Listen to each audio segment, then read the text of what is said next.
Brad Biggs and Rich Campbell here at House Hall, where Bears general manager Phil Emery just wrapped up his pre-draft press conference.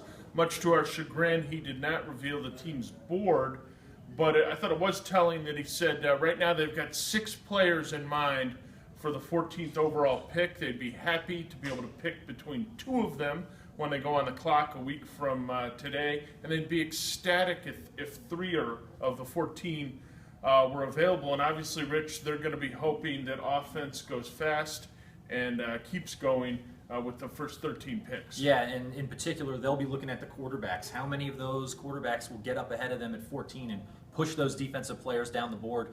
Phil Emery said he thinks 2 will go in the top 13, hopeful that 3, and of course the talent trickles down on the defensive side there, and the Bears could have their pick of what could either be a player in the defensive front to help out, or somebody on the back end. Somebody in the secondary. Exactly. Yeah, and I think there's a chance 3 offensive tackles could go in the first 13, certainly multiple wide receivers. There's a tight end and Ebron that could go before the Bears pick. So the more offensive guys that go, the more opportunities, the more choices the Bears are going to have to get an impact player for the defense. And really that's what they need. They have to have that. I really think they need to go defense with the first 2 picks unless they just don't see a guy there. And Phil said, hey, the strength of this defense, the strength of this draft and the depth in this draft is on the offensive side of the ball.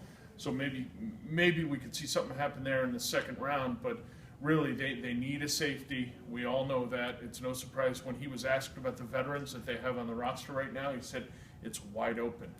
Right, and Phil Emery, in talking about his philosophy in building a defense, reiterated that defensive line is where it starts for the Bears. I think if all things were equal, he'd be able to draft a defensive lineman and enjoy some of the benefits that would create on the back end. So the question is Phil's defensive lineman going to be there? And yeah. If the answer is no, he talked about some of the options he would have in terms of trading up, trading down, things that he would have to consider. Yeah. Sounds like trading up is too expensive for him, and trading down is a little too risky because, like you said, that group of 6 players that they're comfortable with at 14, maybe only 3 are available. You don't want to trade down too far. And if there's only 2 of them available, then where are you really going to trade to? How far down can you go? So it sounds like he's pretty content right there at 14 right now. Obviously, things could change. And, hey, Phil could be throwing some smoke screens out there like just about everybody else in the league is at this point in time. But I thought it was interesting, and certainly we're all looking forward to the draft with the extra 2 weeks. Yeah, and Phil said he really likes that process because of the extra work that allows them to do with undrafted free agents in particular, priority guys they'll work on signing.